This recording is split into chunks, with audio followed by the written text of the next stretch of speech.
Hey everyone, we are going live for our next episode of the Sustainable Speaker Series. So Beck here, founder of Soul Cups, if you're not sure.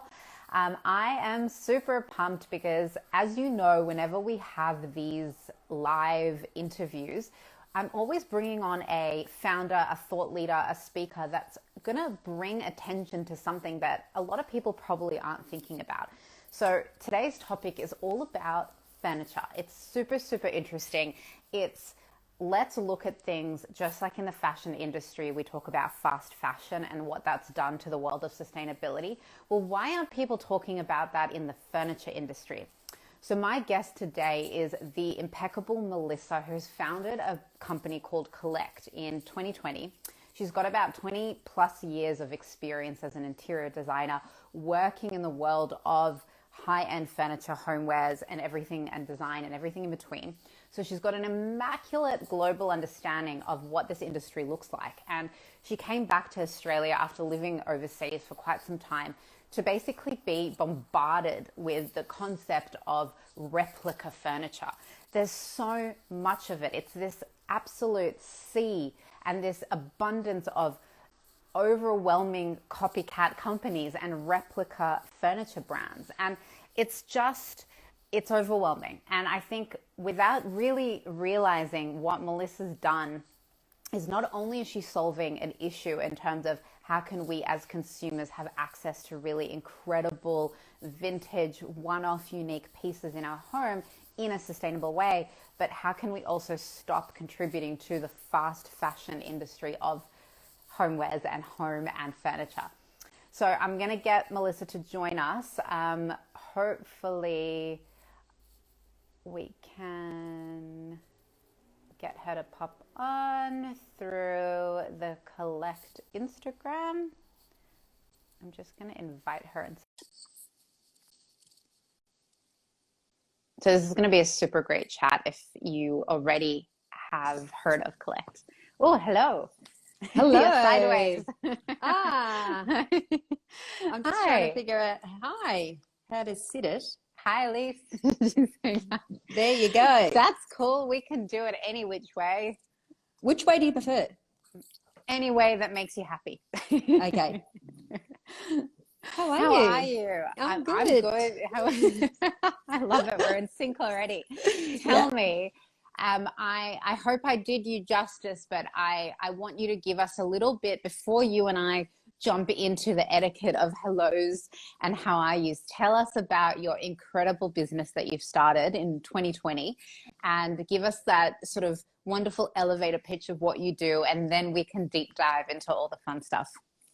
Well, I started a business called Collécte, which is an online marketplace to sell pre-owned branded designer furniture. And the good thing the thing that I love about Collécte is that it's completely curated. So everything that is listed on Collécte is, I have to approve. So there'll be no replicas listed on the site, and we also guarantee authenticity. And basically, it's fully automated, which is another amazing, another bonus. So it's really easy for sellers and buyers to use. So sellers can list their products in an easy step listing process, and buyers can buy. They can message sellers. They can negotiate on price, and we organise shipping for them. Yeah, incredible. Yeah. I don't know if you heard the intro that I gave and the topics that... Okay, well, I'll give you a little bit of a recap because I think you'll find this really interesting. So the perspective that I took, like when I learned about your business, number one, huge fan because I respect one-off beautiful quality. Like that's the premise of Soul Cups, right? We focus on borosilicate glass, hand-blown glass, high quality. It's, it's handmade. It's so like specialized, right? And for me, it's about minimizing the concept of Me Too brands contributing to junk. And where I look at your business, I go, you're solving an issue that the fashion industry, I believe, created in a way, and the aesthetic industry created, which is fast fashion, right? Yeah. So what's gone on in the last 5 years or 10 years even now is this world of replicas, this world of copycat furniture businesses emerged, and every single second person decided that they can replicate and import crap, basically. And it's caused such an issue from a sustainable perspective. Like, that's what frustrates me, and that's where I go, thank you for creating a wonderful platform where we can walk away from that attitude and actually solve a problem, you know, that the industry has created. So you've got a world of experience. Can you talk us through some of the things you've seen and experienced in that sort of aspect? Well, yeah, like, so, I mean, I've been in fashion, cosmetics, and interiors for the last 30 years. But, you know, my passion has always been interiors. And so after leaving Bloom Cosmetics, I decided to go study interior design and decoration at RMIT in Melbourne. And then from there, I started my own business. So from there, I went, my husband got moved overseas to Washington, DC for his work. So I moved over there. Big move. Yeah, a massive move. Yeah. Took all the family. And Wow. while I was there, I just sort of, when I left Australia, I was starting to see, you know, replicas around and in the market. Yeah. But there wasn't, you know, heaps of replicas around. When I was in the US, I noticed there's no replicas. Like, you know, right. you can't buy replicas over there. Wow. Because they, you know, they protect their designers. That's true. It's a very different game here. In Australia, we don't offer any protection to our designers. So basically, when I came back, I was completely blown away by all the replicas around. Like everyone. Yeah. I mean, it happened on the main overnight. Street. Yeah. And I think because we're so close to China as well, you know what I mean? And they manufacture all the replicas. Absolutely. And, you know, it's funny because weirdly enough, I have some feeling and real connection to what you're talking about because so my mum, which started my business with me, Soul Cups, she has the best taste out of anyone I've ever met in my life. She has ruined me because I now follow in her footsteps. And it means that I have a really broad understanding of like what quality is when it comes to the home. Like, she has so much passion for making her home beautiful, and she actually educated me. She would be that person, we'd be walking past a certain brand or a store and she'd be like, no, that's fake, that's not real, that's actually a copy of this, and that's this designer. And, you know, she'd always make note. And then, you know, my brother works in fit out in hospitality, and my sister-in-law is an interior designer, and, you know, it's sort of like in the family. We can't get away from it. And it literally happened overnight. It was like you woke up one day and then there was like 50 versions of the same thing. Yeah. And how wasteful, aside from shameful, how wasteful. I know. And, you know, I think with this whole fast furniture trend, you know, all of these pieces, you know, are poorly made. Yeah. They last 2 to 3 years and they end up in landfill. And so, like, when you think about it like that, you know, why do it? I mean, it's much better to invest in a quality piece of furniture that will last the test of time. Well, it's a new generational thing. Like, I find I speak to a lot of younger people, and I've asked this question before, like anyone sort of around my age and younger has this mentality that, I don't have the money to spend. Yeah. I don't make enough money. I don't have the savings. So I'm not going to spend on a unique piece. But then what happens is it's completely contradictory, because they'll jump on an online store, which I won't name names. Yeah. And they'll buy a rug that is synthetic, poor quality, horribly designed and made. They'll bring it home. They'll go, oh God, that's shit. It looks like shit. It feels like shit, you know. And then it goes in the bin. Yeah. And then they go, oh, okay, well, I'll try another one. And then they spend another $200 on another, you know, low quality thing. And really they end up spending the same amount they could have on a good quality piece that will last forever. So it's a conscious mentality that we need to change. It's like, this is why this conversation is happening. I want you to give us a bit more background, a bit more wonderful information about what does quality mean? Like, what does that look like to you? How do you understand it, and how do you vet the products that you do when it comes to your store? Well, basically, with our products, because we're a web-based business, all the products remain in the seller's home. So I have to go through a curation of That's very cool. photos. Yeah, photos. I need to prove authenticity. So whether it's the label on the product or a receipt from when the buyer bought it from the store, but nothing will get listed unless I have that criteria, because otherwise I can't, prove the authenticity. So, And what determines quality? Like, let's say for someone who's uneducated and they're like, okay, well, if I'm going to go buy something quality, what does that actually mean? How do we define that in this industry? well, so for me, I would say a quality piece is a piece that's been designed by, an expert in that field. Yeah. So, all the beautiful pieces from, the 20th century, but designed by, Charles and Ray Eames. I mean, so much, these are educated people that have So studied much industrial love. Yeah. and studied industrial design. You know what I mean? There's so much knowledge and craftsmanship in the Yeah. pieces that they make, and so much detail. So I feel, the quality is just a whole combination of things. And these replicas and low cost furniture pieces that are being made out of China, they just don't have any of the They don't. craftsmanship or detail, Exactly. or any of, they replace other materials with, cheaper materials. So, I mean, they're just crap, Yeah, basically. it's a lot of, I think that's a very good point. There's a lot of, what's the word I'm looking for? Appropriations when it Yeah. comes to the product and the material. Like, I find that in my industry as well, right? There's a lot of Me Too companies.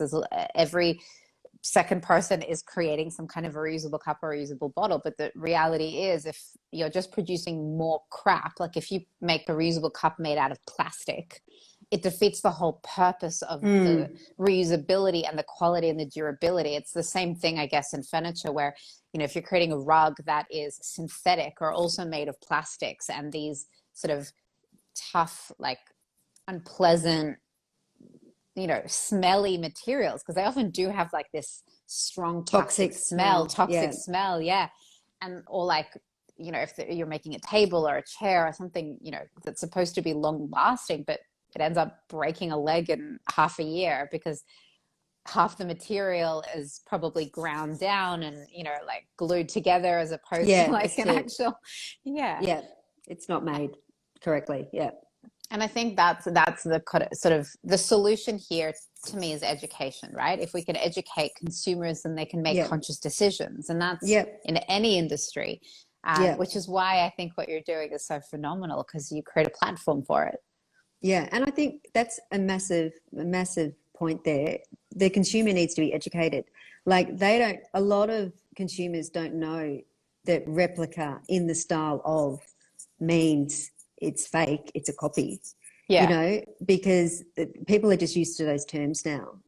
They don't really understand what they mean. So, I think that's why the rules now in Australia to sell replica furniture, you've got to have the word replica. Yeah, right. But they're, in the title of the product. But I still believe people don't really truly understand what that means.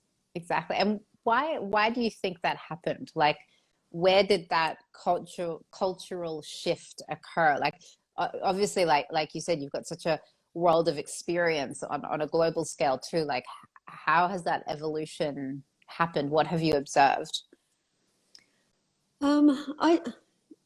I just think, I think with especially 20th century design, that's become very popular in the Yeah. last, say, 20 years. And I think people, see these interiors in magazines, they love them, but they actually can't afford to buy the piece. And so someone's come along and said, well, you know what? I've got a factory in China that can make it for, an eighth of the price or a 12th of the price. And, they go and do it. And it's just, I think a lot of people, I think everyone falls victim to it somewhere in their lives. Like I've bought a fake handbag before, you know, when I was younger, because I just wanted to have a Gucci handbag. But I think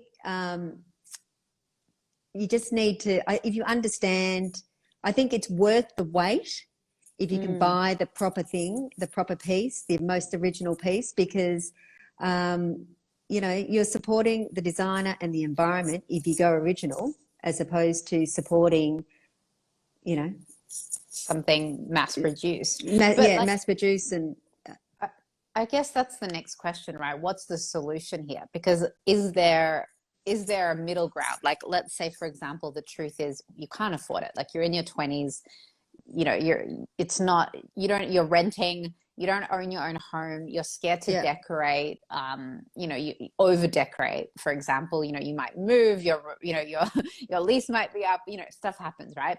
Yeah. And you have that overwhelming, like, minimalist fear, right, of like, I don't want to spend money. So like, what's the solution there? You still need a dining table, you still need a rug, or whatever it is. Like, in your eyes, what do we do? Like, what's the next process? Yeah, I mean, there are retailers out there that, you know, that are that produce quality product.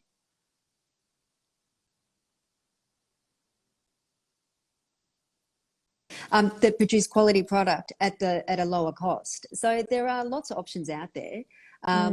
It's just don't buy, you know, these companies that are out there producing good quality product under their own brand. Great. Just don't go buy replicas. You know what I mean? There's quite a lot of retailers out there.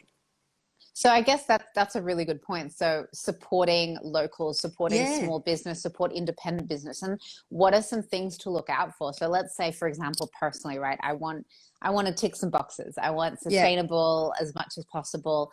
I don't want a replica. I want it to be like handcrafted or designed by someone interesting and talented. Like, what are things I should actually think about when I'm looking for a piece? I would, you know, I think if it's I would go with an Australian designer, firstly, especially in our current situation. There's a lot of, like you just said, there's a lot of great Australian designers out there. I would, you know, ask them, you know, look at how it's made, what are the materials used, and make your decision based on that. Yeah. I think, again, it's all about research, right? It's about that education aspect. Like, if you don't know what a material is, go Google it. If you don't know how it's made, send them an email. If they're a small business, they're most likely to answer you. And I think, like, this comes back to the same conversation I'm having in almost every interview I do. And that's like, you have to be curious. You have to ask questions. You have to start the conversation. And what I love about what you've created with your site is you've given us access to a world of, like, you know, beautiful, incredible pieces in one place that's totally curated. Like, it's such a personal, interesting experience, which is the complete opposite of mass produced. Kind of oh, sorry, you go. What were you going to say? I was just going to say, like, on our site, we have price points from, you know, $400 or $300 to thousands and thousands. I mean, there's so many great pieces on there, and I'm not just saying this just to plug Collécte, but it's just more. But you should. But it's just more, you know, I'm just loving that I can unlock all these pieces that are with people in their homes that would otherwise, where would they go? I mean, I don't know. Otherwise, go to landfill. Yeah, or they'd stay in their garage because they don't know where to sell them, or you know, I don't know. But it's just, I mean, last night we listed on the site, you know, we're doing listings now on Wednesdays. We listed 20 items, and we had such a great response. It's just like bang, bang, bang.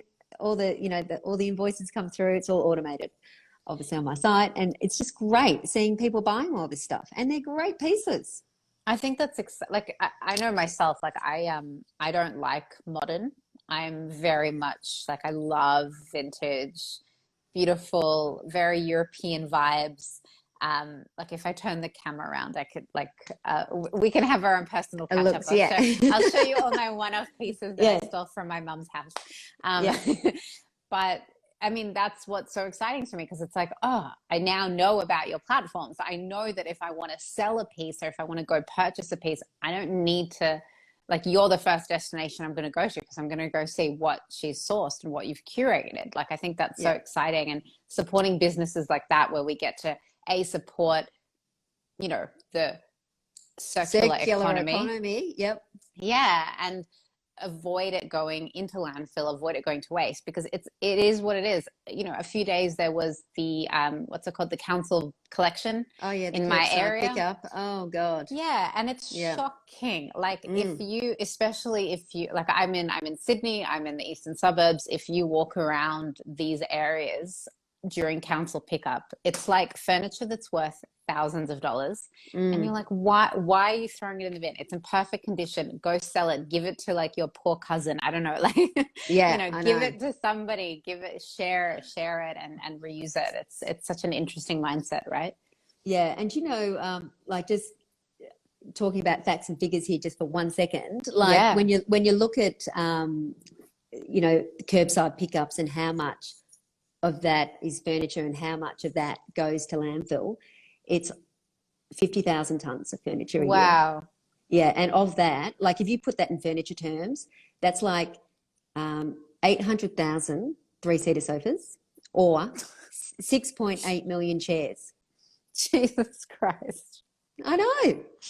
That's so much stuff. I know. And this is why I like these conversations, because this whole series is about sustainability at its core, right? It's about interesting people doing interesting things and making and provoking thought. And why are we not talking about this industry? We all have homes. We're all sitting on a chair. We're all eating at a table. We're all sitting on a couch. Your TV has a console. Like, we have stuff. This stuff has to go somewhere at the end. You don't have the same couch for your 100 years of life or however long you live. Like it goes away at some point. You throw it in the bin, you replace it. And we need to discuss the reality that there's so much fast fashion, fast furniture. Yeah. And this is a really fantastic way to be a thought leader in this industry. You're setting a standard, right? Yeah. So, I mean, look, at the end of the day, I think, if you invest in good quality furniture and after you've had it for 20 years or 10 years even, you'll be able to resell it because it's a good quality piece. So there goes the circular economy, That's why you should invest in good quality pieces. That's right. And I mean, the chair I'm sitting on right now, you can't really see it because it's got a blanket over it, but I mean, this thing, I mean, we bought this with my mum more than 10 years ago, and I've still got it. It's in beautiful condition, and I know for a fact it's unique, it's quality, it's not a replica, and I know that if I really wanted to sell it, I could.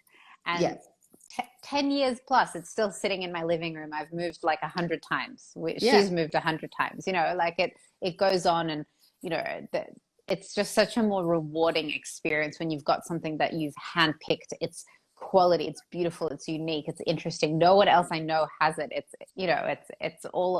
it's the mindset that goes with it as well. I know, and that's what I mean, having a experience in interior decoration, I used to always say to clients, just mix it up, mix up the eras, buy things you absolutely love, go crazy on the cushion colors and all that kind of stuff.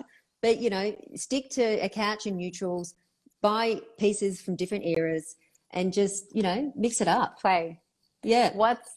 So in the last few years that, you've been running this business, what's the most, like, just for a fun question, what's the most interesting piece of furniture you've come across? Or like the one that you sort of can't forget about and it just blew you away? Oh, if you have one. Yeah, well, I'm just trying to think. I mean, we get some interesting pieces. We did have this cupboard, which I thought was really interesting.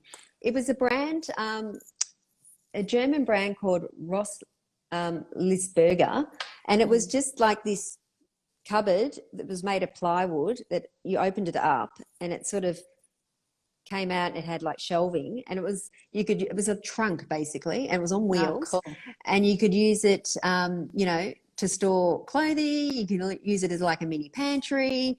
And the guy that listed it said, because he bought it from Anabu in Sydney, he was saying, Kate Blanchett has one of these because Anabu told me she bought one as well.